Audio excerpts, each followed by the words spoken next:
délai, nous avons appris cette triste nouvelle du décès de M. Sultan dans la région de Normandie, plus précisément dans le village de Saint-Léonard. Il s'est rendu au travail le soir, dans la fin de l'après-midi, le 11 juillet dernier.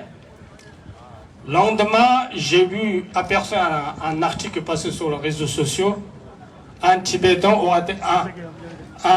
un salarié ou un employé d'origine, c'est marqué chinois, a été tué dans son restaurant sur son lieu de travail. Pour vérifier cette information, j'ai envoyé auprès de nos collègues pour leur demandant réunir un peu plus d'informations pour vérifier l'authenticité de cette affaire. Malheureusement, mauvaise nouvelle est toujours se révèle vraie. Du coup, le mercredi dernier, sous l'égide de la communauté tibétaine de France, en ma présence du secrétaire de bureau du Tibet, nous avons fait une réunion de crise à la pagode de Bodvansa. Issu de cette réunion, nous avons décidé d'organiser 2 marches blanches, une à Paris, puisque la plupart des Tibétains résident en Île-de-France. Deuxième, demain, lundi 18, en Normandie, la région, localité à laquelle s'est déroulée cette triste mort tragique et assassinée par ses collègues. Simplement, d'après les enquêteurs, donc il y a 3 suspects qui sont mis en examen et écroulés en prison en attendant le procès. Pour votre information, en tant que communauté, nous sommes réunis aujourd'hui pour faire une marche blanche. Ce que cela veut dire, cela implique une marche silencieuse, non violente, une conduite à tenir en conformité à la législation en vigueur en France. Sachant que nous sommes en France, dans un pays où l'état de droit qui rend la justice aux victimes. Donc, il y a quand même une enquête pour homicide volontaire d'instruction. Et puis de la part de la famille de la victime, d'ici 2-3 jours, nous allons déposer une plainte contre X pour que la justice fasse son travail, la victime soit entendue dans ses doléances. C'est pour ça, aujourd'hui, comme cela a été demandé de manière répétitive par le représentant de Sa Sainteté le Dalai Lama, Rinzin Chudullah, mon collègue parlementaire vénérable Topten Wanchilla, également président de la communauté tibétaine, en tant que l'organisateur de cette marche blanche, que tout le monde retient son souffle, rester calme. On a tous le but prioritaire d'aujourd'hui d'exprimer notre sincère condoléance à la famille de la victime et dire notre prière, comme nous sommes pays du Tibet, champ d'action d'Avalokite Shiwara, et réciter son mantra de 6 syllabes au Manipaméron de manière mentalement sans pour autant causer grand bruit. Ça, c'est la seule demande. Donc, je vous rassure qu'il va y avoir un procès équitable, transparent, et la famille des victimes sera par un avocat professionnel et compétent.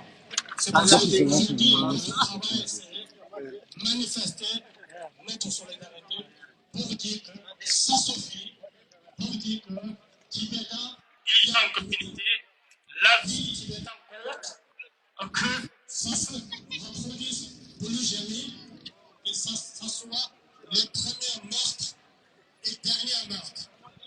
Donc c'est ça le message d'aujourd'hui. C'est pour ça que je vous appelle au calme, à la retenue, et ne vous laissez pas vous déborder par les émotions, le pulsions. C'est un cas, c'est une cause de souffrance.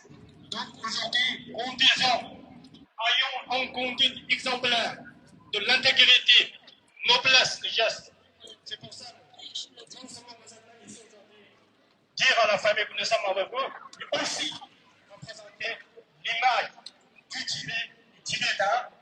Et nous avons un leader qui est un homme de conscience mondiale de l'éthique et de morale, ça s'appelle le Dalai Lama. Nous sommes de façon centrale du gouvernement tibétain. C'est la raison pour laquelle je vous dis aujourd'hui, vous n'êtes pas là en tant qu'individu tibétain, mais en tant que Tibétain, appartenant à la communauté tibétaine, et notre marque reflète notre culture, nos valeurs. C'est pour ça que restez calme et ayez la compassion à l'égard des assassins.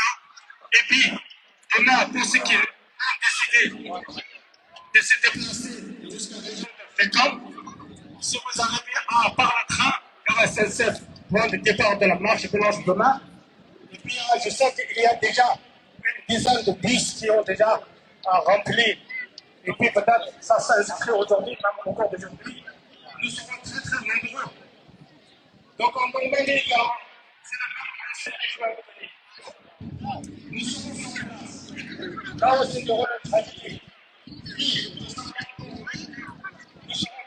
dans la région pour dire, je suis encore là. Mais c'est pour dire, nous manifestons notre solidarité, notre condoléance, et dire notre prière le plus sincère à la victime du monde. C'est pour ça que, comment on sera de pouvoir, restons vigilants, surtout fauteurs de travail.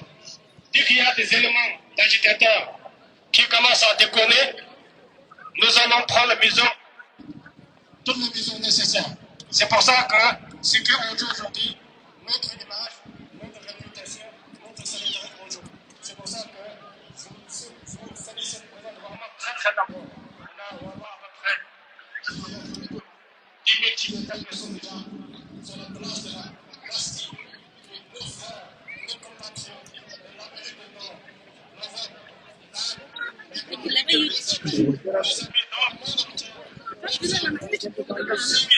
cette marche de train. Donc soyons fiers, nous ne sommes pas seuls, nous sommes soutenus par beaucoup de Français, même si pendant les derniers mois de juillet, c'est la période de vacances. Nous avons millions de Français qui nous soutiennent. C'est pour ça que nous ne sommes pas seuls. Donc je vous remercie. Donc restons calmes et allons jusqu'au bout, tout en respectant les parents. Enfin, je prie pour la longue vie de Saint-Saint-Pédro Dalai Lama. Un jour, bientôt, que Tibétains de la diaspora, ceux de l'intérieur, puissent se retrouver dans un contexte d'un Tibet libre et autonome. Merci beaucoup pour votre